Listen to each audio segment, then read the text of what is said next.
একটা ছেলের বিয়ে দেওয়ার পর সংসারটাকে হ্যাপি করার ক্ষেত্রে 80% ক্ষেত্রে একটা শাশুড়ির ভূমিকা অনেক।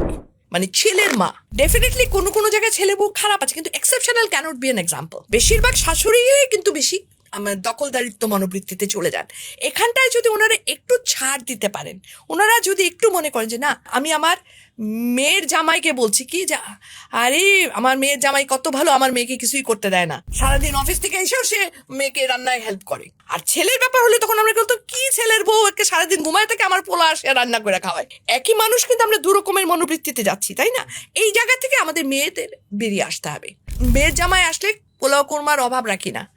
আর যখন ছেলের বউ, তার 1/4 তো আমরা দেই না, ছেলের বউকে বলি এত নেলস তো ভালো না, আমিও তো বলছিলাম, আমি তো এত খাইতাম না। সিরিয়াসলি কিন্তু ইট হ্যাপেন্স। হ্যাঁ, কিন্তু মেয়ের জামার জন্য পোলাও কোরমা কোফতার যদি টাকা না থাকে, আমি ঋণ করে নিয়ে এসো খাওয়াবো। রিজনটা কি? রিজনটা আমি চাই আমার মেয়েটা ভালো থাকুক। মেয়ের জামাইকে খাতির করার মেন রিজন কিন্তু আমার মেয়ের ভালো থাকে, আর কিছু না। তাহলে আমি যদি আমার ছেলেকেই ভালোবাসি, তাহলে আমি যদি ছেলের বউটাকে একটু ভালো রাখি, ছেলের বউটাকে ঝগড়াঝাটি কম করে ছেলের বউটাকে একটু ছাড় দেই, তাহলে কে ভালো থাকবে? বেসিক্যালি ছেলে।